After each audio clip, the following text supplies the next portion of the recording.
নমস্কার। আজকের এই ভিডিওর মাধ্যমে আমরা দেখে নেব আধার কার্ডের বিভিন্ন রকম আপডেট করতে, নতুন আধার কার্ড করতে অ্যাকচুয়ালি কত টাকা চার্জ লাগে। আমরা প্রত্যেকেই জানি এখন বিভিন্ন আধার সেন্টারে যদি আপনারা যান সেখানে কিন্তু অনেক টাকা বেশি চার্জ নেওয়া হয়। সব জায়গার কথা বলছি না, কিন্তু আমাদের চারপাশে বা আমার চারপাশে যে কটা আধার সেন্টার আমি দেখেছি সব জায়গাতেই কিন্তু অতিরিক্ত চার্জ নেওয়া হয়। এবার আপনাদের যদি এই চার্জগুলোর কথা জানা থাকে তাহলে কিন্তু আপনারা খুব সহজেই সেখানে গিয়ে প্রোটেস্ট করতে পারবেন। কিরকম চার্জ লাগে আধার নতুন করতে বা আধার আপডেট করতে সেটা একবার দেখে নেওয়া যাক। দেখুন এখানে কি বলা হয়েছে, আধার এনরোলমেন্ট ফ্রি। মানে হচ্ছে আপনি যদি নতুন আধার কার্ড করেন, নতুন আধার কার্ড বলতে 5 বছর বয়স পর্যন্ত শিশুদের যে আধার কার্ডগুলো হয়, যেগুলো হালকা ব্লু কালারের হয়, সেগুলো এখন বিভিন্ন পোস্ট অফিসেও হচ্ছে, আধার এনরোলমেন্ট সেন্টারে যেতে হচ্ছে না।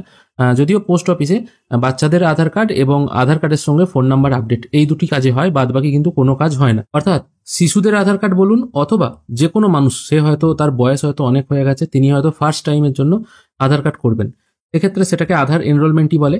এই আধার এনরোলমেন্ট কিন্তু ফ্রি, মানে প্রথম যদি কেউ আধার কার্ড করতে চান সেক্ষেত্রে তার কিন্তু কোনো রকম খরচ দিতে হবে না। তারপর আছে আধার আপডেট চার্জ।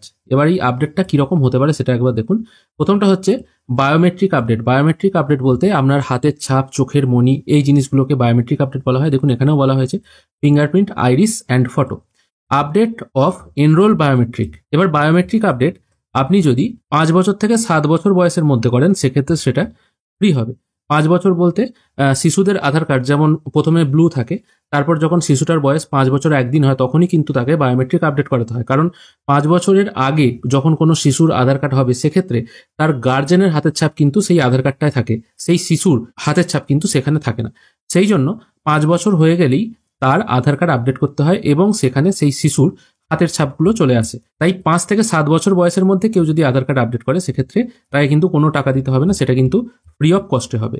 তারপর দেখুন এখানে বলা হয়েছে 15 থেকে 17। আপনারা প্রত্যেকেই জানেন 0 থেকে 5 বছর পর্যন্ত এক টাইপের আধার কার্ড হয়ে থাকে, যেটাকে আমি ব্লু আধার কার্ড বলছি। তারপর একবার আধার কার্ড করতে হয় যেটা 5 বছরের পর সেটা ভ্যালিড হচ্ছে 15 বছর পর্যন্ত। সবার ক্ষেত্রেই কিন্তু এই একই নিয়ম, 5 থেকে 15। এবার 5 বছর বয়সে আপনি যে হাতের ছাপটা দেবেন, 15 বছর পর আপনার হাত যেহেতু বড় হচ্ছে সেক্ষেত্রে হাতের ছাপও কিন্তু চেঞ্জ হয়ে যাচ্ছে, তাই 15 বছর পরও কিন্তু একবার আধারটা আপডেট করতে হয়। ঠিক একই রকম ভাবে 5 থেকে 7 বছরের মধ্যে আপনি যদি আপডেট করেন সেক্ষেত্রে ফিঙ্গারপ্রিন্ট, আইরিস, ফটো এই তিনটা আপডেট হবে ফ্রি অফ কস্টে। 15 বছরের পর 17 বছর পর্যন্ত আপনি যদি আপডেট করেন সেটাও কিন্তু ফ্রি অফ কস্টে হবে, কোনো রকম কিন্তু চার্জ দিতে হবে না। If done otherwise 100। অর্থাৎ এরপর যদি আপনি করতে চান সেক্ষেত্রে কিন্তু আপনাকে 100 টাকা চার্জ দিতে হবে। কখন 100 টাকা চার্জ দিতে হবে? 5 থেকে 7 বছর বয়স আপনার হয়ে গেছে, আপনি ফার্স্ট টাইম আধার কার্ড করেছিলেন 5 বছরের আগে, আপনার বয়স এখন হয়তো 8 বছর। এরপর যদি আপনি বায়োমেট্রিক আপডেট করতে চান সেক্ষেত্রে আপনার 100 টাকা চার্জ লাগবে। আবার 15 থেকে 17 বছরের মধ্যে করলে আপনার ফ্রিতে হয়ে যাবে। যদি আপনি 18 বছর বয়সে করতে চান সেক্ষেত্রেও কিন্তু আপনাকে এই 100 টাকা চার্জ দিতে হবে। এবার কিছু কিছু আধার সেন্টার দেখেছি, সবগুলোর কথা বলছি না, কিছু কিছু জায়গায় এটাও দেখেছি যখনই আপনি বায়োমেট্রিক আপডেট করতে যাচ্ছেন তখন কিন্তু ফ্ল্যাট 100 টাকা চার্জ নিয়ে নেওয়া হয়েছে এবং সেখানে এই 100 টাকা রেটটাও কিন্তু বলে দেওয়া হয়েছে। আপনারা অনেকেই ভাবছেন হ্যাঁ ঠিকই তো আছে, 100 টাকা নিচ্ছে, এটা তো ঠিকই ব্যাপার, লিগেল নিয়মেই নেওয়া হচ্ছে, কিন্তু এটা লিগেল নিয়ম নয়। কারণ আধার কার্ড আপডেট করার পর আপনারা যখন স্লিপটি পাবেন না, মানে যেখানে এনরোলমেন্ট স্লিপ দেওয়া থাকে আর কি, enrolment number, date, time, photo দেওয়া থাকে, দেখবেন ওটা একটা A4 পেপারে প্রিন্ট হয়, কিন্তু আপনাকে যে প্রিন্টটা দেওয়া হয় সেটা কিন্তু অর্ধেকটা দেওয়া হয়। নিচের অংশে দেখবেন সেখানে কত টাকা চার্জ নেওয়া উচিত বা সেটা ফ্রি কিনা সেটা লেখা থাকে। সেটা যাতে সাধারণ মানুষের কাছে না পৌঁছায় সেই জন্য A4 পেপারটা অর্ধেকটা কেটে আপনাকে দেওয়া হয়, যাতে আপনি চার্জটা বুঝতে না পারেন। যদি ওখানে লেখা থাকে ফ্রি আর আপনি তাকে 100 টাকা পেমেন্ট করেছেন সেক্ষেত্রে একটা ঝামেলার ব্যাপার হতে পারে, সেই জন্য নিচের অংশটা কেটে ফেরত দেওয়া হয়। তাই এই চার্জের ব্যাপারটা আপনারা নিশ্চয়ই বুঝতে পারলেন, যেটা বায়োমেট্রিক আপডেটের ক্ষেত্রে। এরপর আসছে আর একটা ডেমোগ্রাফিক আপডেট। ডেমোগ্রাফিক আপডেটটা অ্যাকচুয়ালি কি? সেটা হলো আপনার যদি নাম সংশোধন হয়ে থাকে, জেন্ডার, ডেট অফ বার্থ সংশোধন করতে চান, মোবাইল নাম্বার লিঙ্ক করতে চান, ইমেল অ্যাড্রেস লিঙ্ক করতে চান, সেক্ষেত্রে আপনার কত টাকা চার্জ লাগবে? সেক্ষেত্রে আপনার চার্জ লাগবে 50 টাকা। কিন্তু এখানে একটা শর্ত আছে। এখানে দেখুন বলা হয়েছে if done at the same time as biometric update, সেক্ষেত্রে আপনার কিন্তু এগুলো ফ্রি হয়ে যাবে। এখানে জিনিসটা আমি আপনাদেরকে উদাহরণ দিয়ে বুঝিয়ে দিচ্ছি।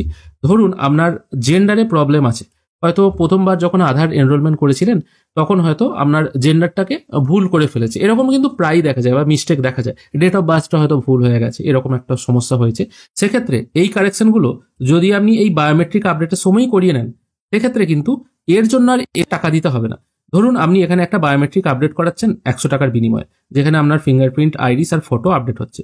এবার আপনি মনে করছেন, আপনার হয়তো ধরুন হাতের ছাপ মিলছে না, আপনি মনে করলেন আমার হাতের ছাপ মিলছে না, সেটা আমি আপডেট করাবো, তার সঙ্গে আমার ডেট অফ বার্থটাও আপডেট করাবো। সেক্ষেত্রে কিন্তু 100 + 50 এই দুটো কিন্তু দিতে হবে না, সেই দুটোর কাজ কিন্তু এখানে একবারেতেই হয়ে যাবে, মানে টোটাল এই 100 টাকাতেই হয়ে যাবে, 100 আর 50 আলাদা করে দিতে হবে না। আর অন্যান্য বয়সের ক্ষেত্রে রুলসটা যেটা আছে সেটা তো একই, সেটা আমি আগে তো বলে দিলাম। তার মানে এখানে রেট দুটো উঠে আসছে, একটা হলো 100 আর একটা হচ্ছে 50। মানে কোনো কিছু কারেকশনের ক্ষেত্রে phone number link, email address link এগুলোতে 50 টাকা লাগবে, আর ফিঙ্গারপ্রিন্ট, আইরিস, ফটো সেক্ষেত্রে 100 টাকা লাগবে। আর কোন ক্ষেত্রে লাগবে না সেটাও কিন্তু এখানে মেনশন করে দেওয়া আছে। আর একটা থার্ড অপশন আছে হচ্ছে ডকুমেন্ট আপডেট। ডকুমেন্ট আপডেট বলতে কি, আপনারা প্রত্যেকেই দেখেছেন আধার কার্ড যদি 10 বছরের বেশি আপডেট না হয়, সেক্ষেত্রে আপনাকে একটা অ্যাড্রেস প্রুফ আর একটা আপনার নেম প্রুফ, এই দুটো ডকুমেন্ট সেই আধার কার্ডের সঙ্গে অ্যাটাচ করতে হয়, তবেই আপনার আধার কার্ডটা জীবিত থাকবে, সহজ কথায় আর কি। তো সেই জন্য আপনারা আধার পোর্টাল থেকে সেই কাজটা করতে পারেন। যদিও এর ডেডিকেটেড ভিডিও আমার চ্যানেলে অলরেডি আছে, সেটা একবার সম্ভব হলে দেখে নেবেন। যদিও সেটা এখনো পর্যন্ত ফ্রি আছে, এবং প্রথম যেদিন চালু হয়েছিল সেই দিন থেকে বরাবরই বলা হয়েছে এরপর চার্জেবল হয়ে যাবে, কিন্তু এখনো পর্যন্ত চার্জেবল হয়নি, এখনো পর্যন্ত ফ্রি আছে। মানে আমি আজ যেদিন ভিডিওটা বানাচ্ছি আর কি, সেদিনের পর থেকেও কিন্তু এখনো পর্যন্ত 6 মাস ফ্রি আছে। তারপর কি হবে জানি না, তবে অবশ্যই আপনারা সম্ভব হলে এটা একবার করিয়ে নেবেন, কারণ বলা যায় না, কোনোদিন হয়তো এইটার চার্জও 500 টাকা তারপর 1000 টাকা করে দিতে পারে, যেমন আধার প্যান লিঙ্ক প্রথম দিকে ফ্রি হচ্ছিল। আর আপনি যদি এই ডকুমেন্ট আপডেটের কাজটা আধার সেন্টারে গিয়ে করেন, সেক্ষেত্রে আপনাকে 50 টাকা চার্জ দিতে হবে। এবার আধার সেন্টারে গিয়ে আপনি কেন করবেন, আপনি এটা যদি মনে করেন কোনো সাইবার ক্যাফেতে গিয়েও করতে পারেন, আপনি নিজে যদি কাজ জানেন আপনি নিজেও করতে পারেন। এটাই হলো মোটামুটি চার্জ। তাই কিরকম চার্জ লাগতে পারে সব ক্ষেত্রে সেটা আমি আশা করি আপনাদেরকে ক্লিয়ার করে বোঝাতে পারলাম। এই আধার সেন্টারে গিয়ে যদি কেউ এক্সট্রা চার্জ করে, তাদেরকে টাকা দেবেন না। ম্যাক্সিমাম জায়গাতেই কিন্তু এক্সট্রা চার্জের ব্যাপার বা খবর শোনা যায়। আপনি ভাবতে পারবেন না, আমি লকডাউনের সময় একবার আধার কার্ড কারেকশনের খবর নিয়েছিলাম আমাদের পাশাপাশি একটা এলাকায়।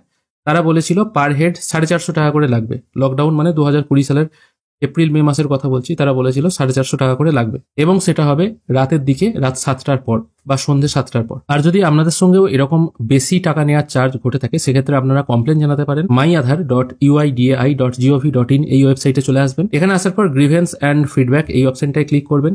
এখানে আপনার নাম, phone number, email address, state, কি টাইপের আপনি অভিযোগ জানাতে চান সেগুলো কিন্তু এখানে অভিযোগ জানাতে পারেন। আশা করছি আজকের এই ভিডিও আপনাদের ভালো লেগেছে। যদি ভালো লেগে থাকে অবশ্যই একটি লাইক করবেন। ভিডিও দেখার জন্য অসংখ্য ধন্যবাদ। ভালো থাকবেন।